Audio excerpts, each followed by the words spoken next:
Una entrevista reveladora y verdaderamente histórica. Sergei Lavrov, el ministro de Asuntos Exteriores de Rusia, es cuestionado insistentemente por periodistas occidentales, y las respuestas que ofrece podrían sorprenderle por completo. En esta intervención, Lavrov expone con firmeza cómo Moscú interpreta tanto la presión diplomática como las declaraciones que han marcado las últimas tensiones internacionales. Describe la acumulación de factores que, según él, han configurado el actual escenario: la expansión de la OTAN, decisiones estratégicas tomadas sin consulta previa y una falta persistente de atención a las preocupaciones de seguridad planteadas por Rusia. En este mensaje que presentamos a continuación podrán escuchar íntegramente las palabras del presidente ruso. Hola a todos, yo soy Denny desde Sudáfrica. Este discurso resulta especialmente relevante porque no se limita al conflicto visible en Ucrania. Lavrov intenta situarlo en un marco más amplio, relacionado con la arquitectura de seguridad europea, los compromisos asumidos en la OCE y las crecientes fricciones entre Moscú y diversas capitales occidentales. Subraya que, para Rusia, el problema no radica únicamente en los acontecimientos sobre el terreno, sino en la forma en que se ha configurado la seguridad europea sin tomar en cuenta sus advertencias sobre riesgos estratégicos, movimientos militares o decisiones energéticas que influyeron directamente en el equilibrio regional. Otro punto central es su referencia a la discusión pública sobre una posible escalada nuclear. Lavrov recalca que la doctrina rusa establece parámetros estrictos para cualquier uso de armas estratégicas y señala que varias figuras occidentales han introducido de manera insistente ese tema en el debate internacional. Afirma que dicha retórica no proviene de Moscú, sino de declaraciones realizadas por altos cargos de la OTAN, dirigentes europeos e incluso autoridades estadounidenses. Cualquier guerra que pudiera tener lugar en territorio ucraniano y originarse desde territorio ucraniano. Pero, además, por supuesto, se encontrará una solución, no tengo ninguna duda. Las condiciones que son mínimas para nosotros son bien conocidas. Se están discutiendo incluso en las negociaciones con la parte ucraniana, como fue en Gomel, como debe suceder hoy. De nuevo, el equipo ucraniano encontró alguna razón para posponer estas negociaciones. Bueno, seguramente están recibiendo instrucciones desde Washington, no hay ninguna duda. Este país no es en absoluto independiente, pero, sin embargo, las negociaciones deben llevarse a cabo.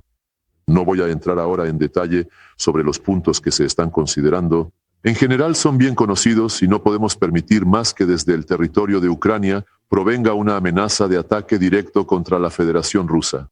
Tales amenazas están consagradas en los actuales documentos doctrinales del régimen de Kiev. Y, por supuesto, el afán incesante de Ucrania por ingresar en la OTAN y la total falta de voluntad de los miembros de la OTAN para cumplir con las obligaciones que exigen no tomar ninguna medida que fortalezca tu seguridad a costa de la mía, todo esto, por supuesto, está entre las principales causas. Pero quería decir algo un poco diferente. En realidad no se trata solo de la situación en Ucrania, no se trata únicamente de las tareas de desmilitarización y desnazificación de ese país, de evitar que en su territorio continúen manifestaciones de genocidio, de poner fin a cualquier tipo de violencia y de garantizar a los ucranianos la posibilidad de decidir su propio destino. Pero en realidad estamos hablando del orden mundial. Y no es casualidad que Occidente, por todos los medios posibles, justos o no, evite reaccionar a nuestras propuestas absolutamente claras, absolutamente precisas y basadas en los acuerdos existentes sobre la arquitectura de seguridad en Europa. Mencioné el principio clave que fue aprobado al más alto nivel en la OCE y en las relaciones entre Rusia y la OTAN. Sí, se reconoce el derecho de cada país a elegir sus alianzas, pero al mismo tiempo, ningún país puede fortalecer su seguridad a expensas de la seguridad de cualquier otro país. Y además, ninguna organización tiene derecho a reclamar un papel dominante en el espacio euroatlántico. Y eso es precisamente lo que la OTAN está haciendo activamente ahora. Y el fortalecimiento de la seguridad de Occidente a costa de la seguridad de Rusia ya se ha convertido en un lugar común.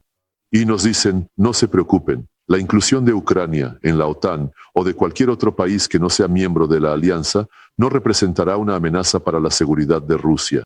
Pero ¿por qué razón Occidente decide por nosotros lo que necesitamos para nuestra seguridad?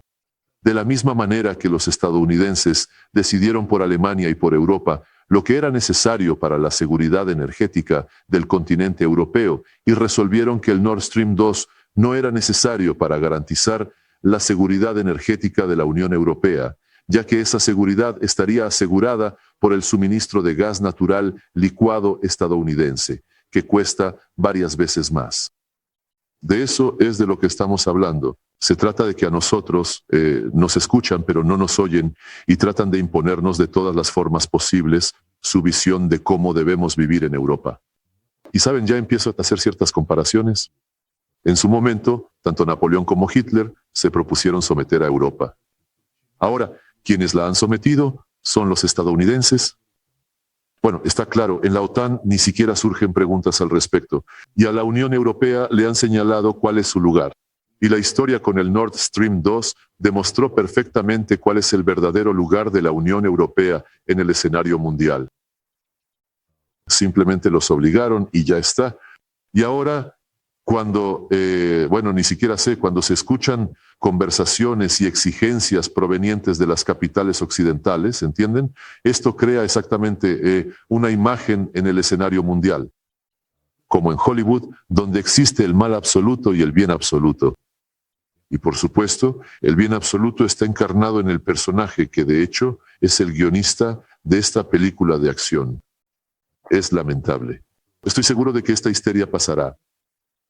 Nuestros socios occidentales acabarán calmándose, no puedo expresarlo de otra manera. Siempre estamos dispuestos al diálogo bajo una condición indispensable, exclusivamente sobre la base de la igualdad y el respeto y consideración de los intereses mutuos. Gracias. Colegas, quisiera llamar especialmente su atención sobre el hecho de que la transmisión en vivo también se realiza en todos los recursos de Internet del Ministerio de Asuntos Exteriores de Rusia. Y ahora le doy la palabra al periodista estadounidense del canal NBC, Keir Simmons. Adelante, por favor.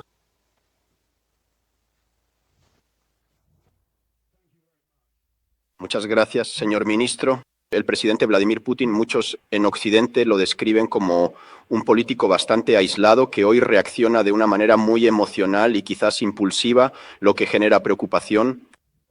¿Cuándo fue la última vez que lo asesoró y acepta él recibir asesoramiento? Prefiere describir detalladamente lo que hace y cómo lo hace el presidente Putin, basándose exclusivamente en lo que escribe y dice sobre él la propaganda occidental.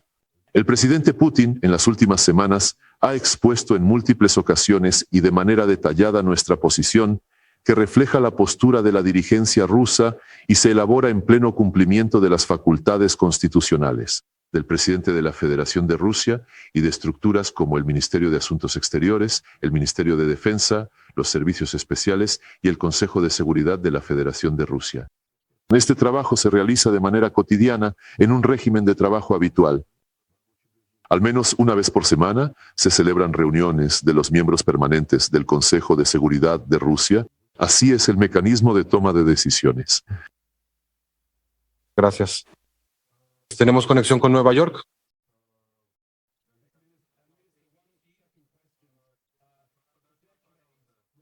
Espere, por favor.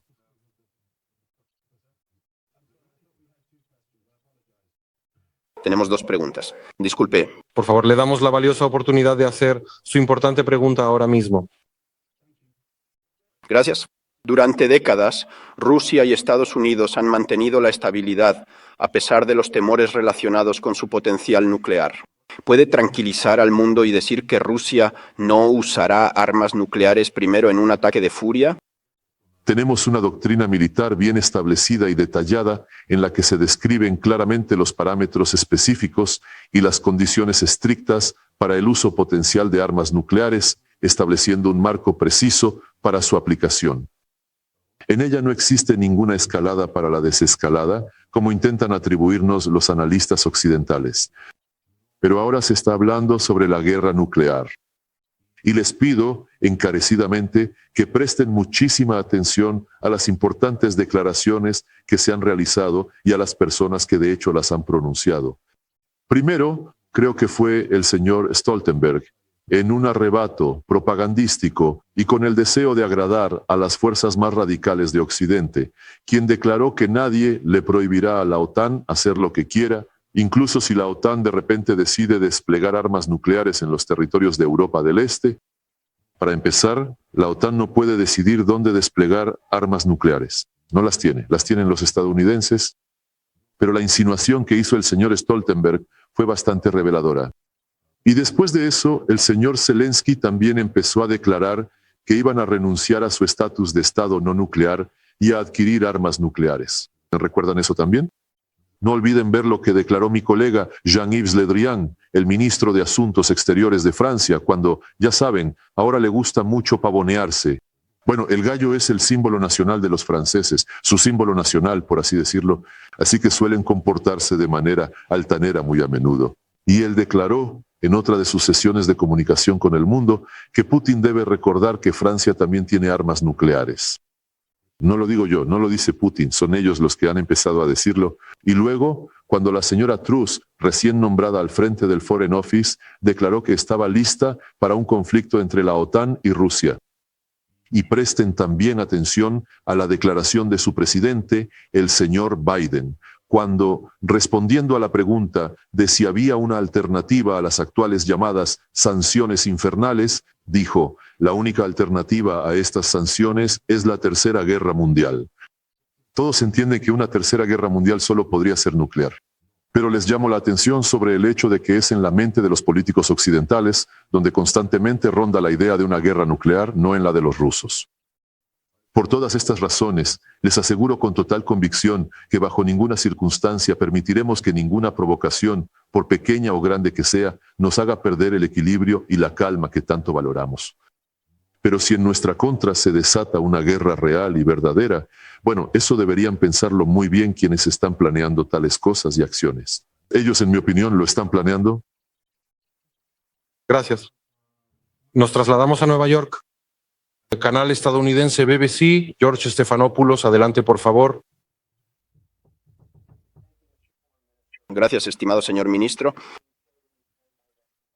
Vemos que hoy Rusia está bombardeando Ucrania y que hay personas que mueren. El mundo hoy condena estas acciones de manera unida. ¿Cómo puede usted? Veo que estaba leyendo de algún papel, ¿verdad?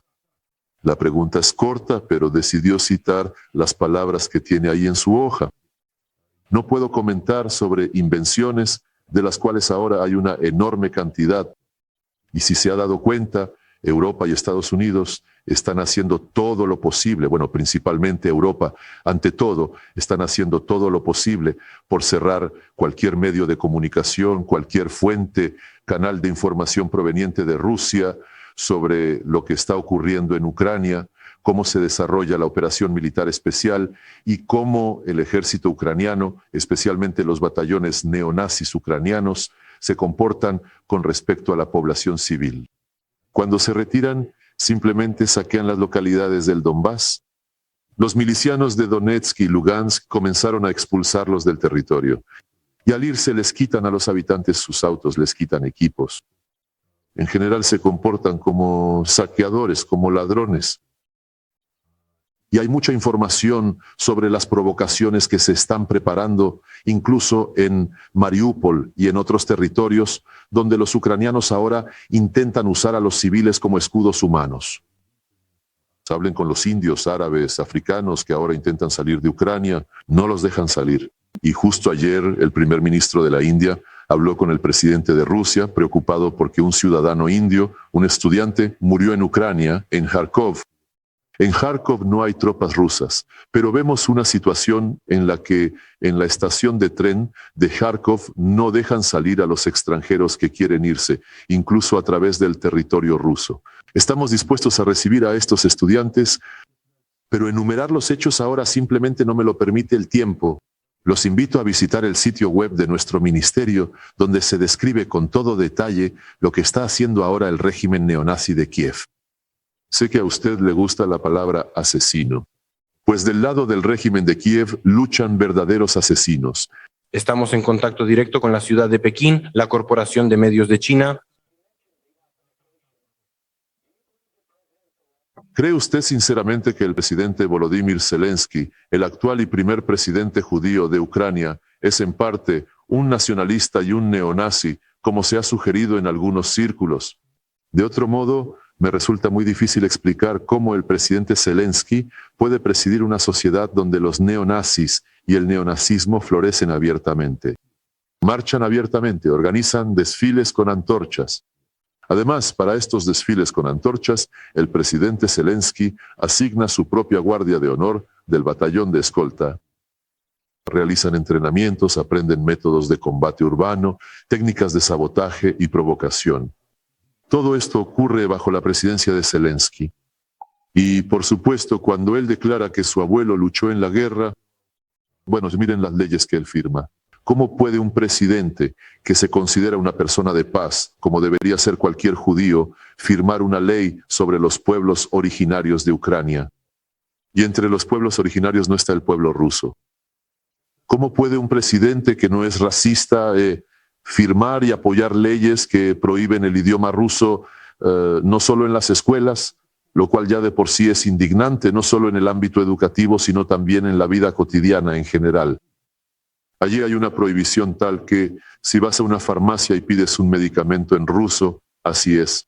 Y en Rusia, por cierto, en Crimea, por la que tanto se preocupan algunas personas en Occidente, hay 3 idiomas oficiales, algo que nunca existió bajo el gobierno ucraniano: ruso, tártaro de Crimea y ucraniano.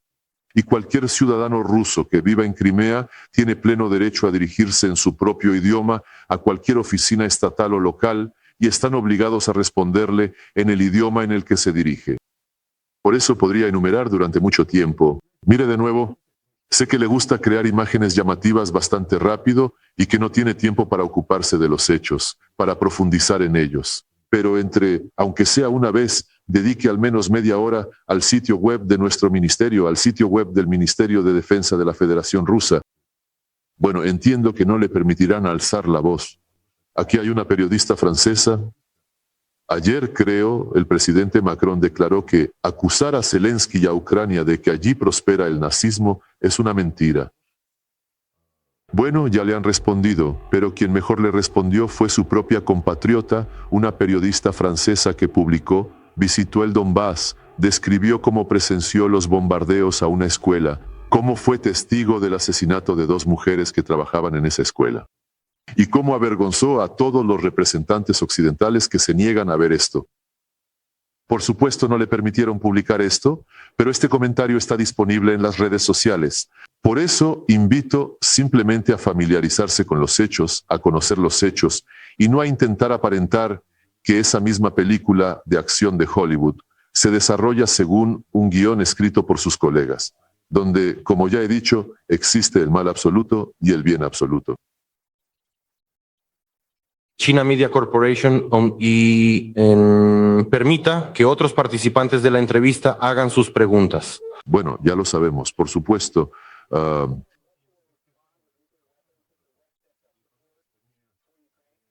Respeta a tus compañeros. Gracias. China Media Corporation, señora desde Beijing, por favor. Gracias. Pregunta de China Media Corporation. Recientemente hemos entrevistado a algunos importantes funcionarios de Europa y ellos declararon de manera explícita que la OTAN, la Organización del Tratado del Atlántico Norte, realmente no tenía la intención de expandir su organización hacia el este. Y que Rusia no debería tener ningún problema con esto, pero ahora ya no se escuchan declaraciones de ese tipo. Eso era antes, ahora no lo vemos. ¿Por qué cree usted que han surgido estos cambios? Y medios rusos como Sputnik y RT han sido bloqueados en la UE. Y en diferentes redes sociales y medios de comunicación vemos desinformación. ¿Por qué es así? Es imposible ocultar un hecho. Lo que usted mencionó al principio, es decir, las garantías que se dieron primero al liderazgo soviético y luego al liderazgo ruso sobre que la OTAN no se movería hacia el este, que en general ni una sola parte de la infraestructura militar de la OTAN aparecería al este del río Oder. Pero después, ¿saben lo que ocurrió? El presidente Putin ha hablado de esto en múltiples ocasiones. 5 olas consecutivas de expansión de la Alianza del Atlántico Norte. Y con cada vez la retórica de esta alianza, su planificación militar y sus ejercicios militares se volvían cada vez más dirigidos contra la Federación Rusa.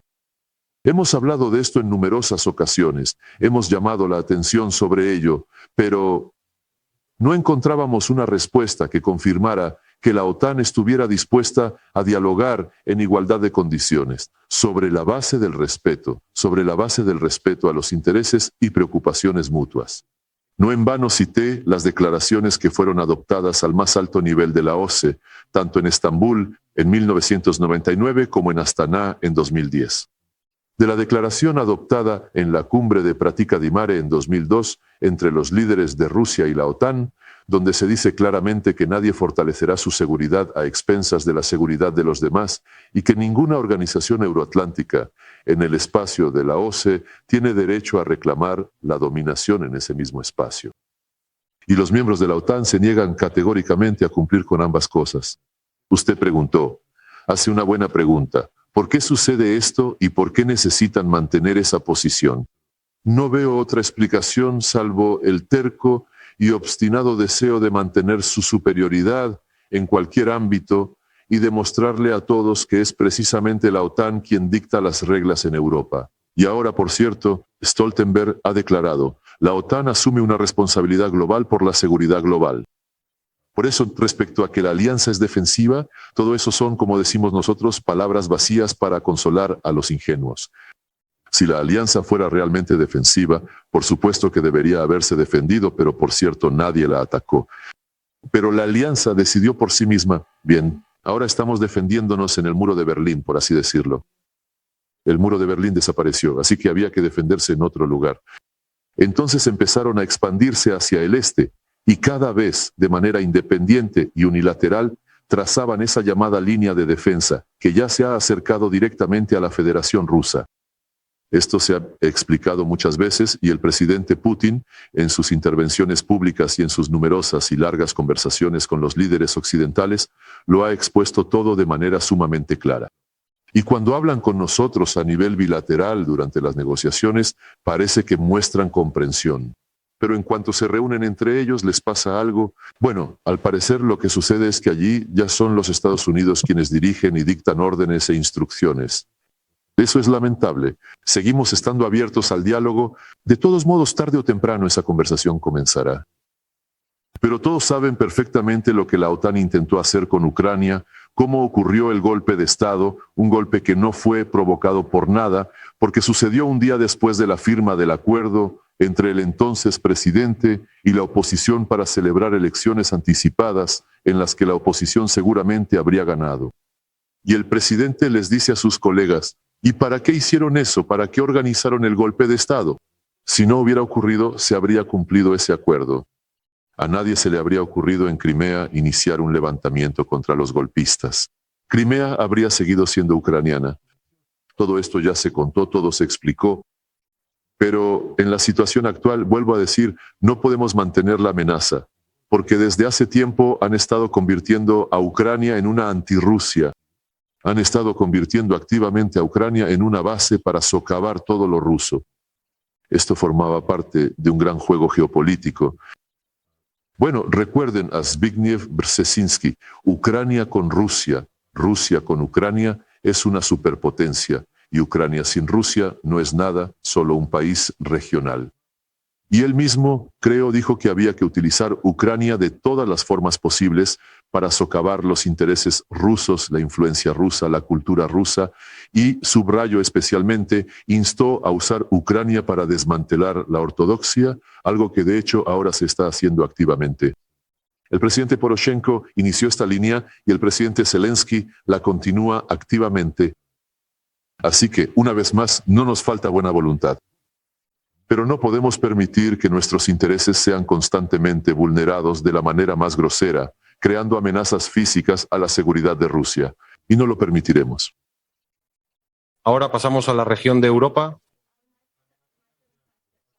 Disculpen, una pregunta más, muy breve. ¿Cómo evalúa la situación actual después de las negociaciones con Ucrania? ¿Y cuáles son los principales problemas que surgen en relación con las negociaciones? Después de las negociaciones aún no han comenzado, pero deberían comenzar ahora. Creo que el jefe de la delegación que lleva a cabo las negociaciones con la parte ucraniana, por supuesto, hará una declaración una vez finalizadas y luego sabremos todo. Estamos en contacto directo con la ciudad de París, Francia, 24 horas al día, con Mark Perelman. Por favor.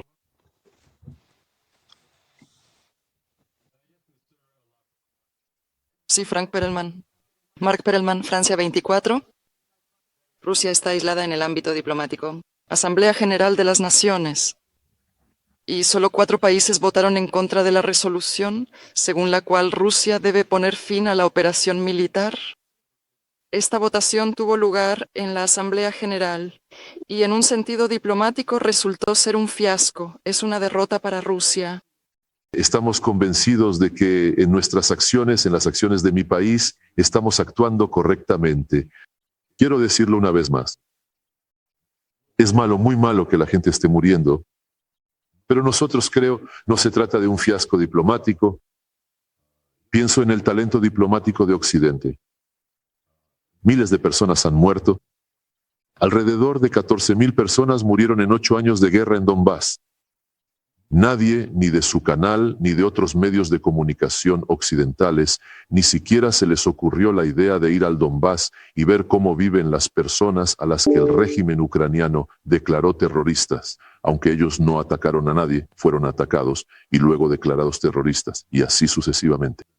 Y ver cómo estas personas son sometidas a bombardeos diarios, cómo matan a civiles, cómo destruyen escuelas, jardines de infancia, cómo se cometen actos terroristas. Mire, entiende, si el criterio de sus acciones profesionales es simplemente que lo que dice Occidente es lo que debe ser, entonces así es como actúan.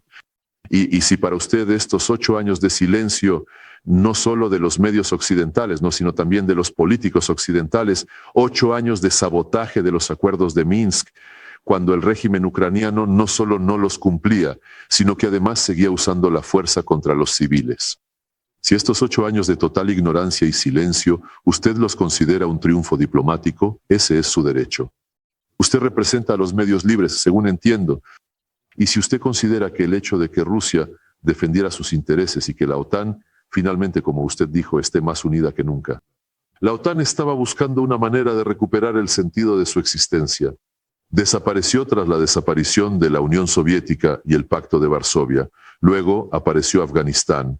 Ahora la OTAN ha abandonado Afganistán victoriosamente y de nuevo faltaba un motivo para unirse y mantener a todos los aliados bajo control. ¿De qué autonomía estratégica habla el presidente Macron? Nadie en la vida permitirá jamás que alguien tenga autonomía estratégica. Estados Unidos ya lo ha demostrado claramente. Y esto probablemente es un triunfo diplomático de Estados Unidos. Pero entonces ya no diré sobre quién recaerá el inevitable y significativo fiasco diplomático en Europa. Y en cuanto a la aritmética que usted tan detalladamente mencionó, sabemos muy bien qué métodos y tácticas utilizan nuestros colegas occidentales. Métodos que a menudo son cuestionables y poco transparentes.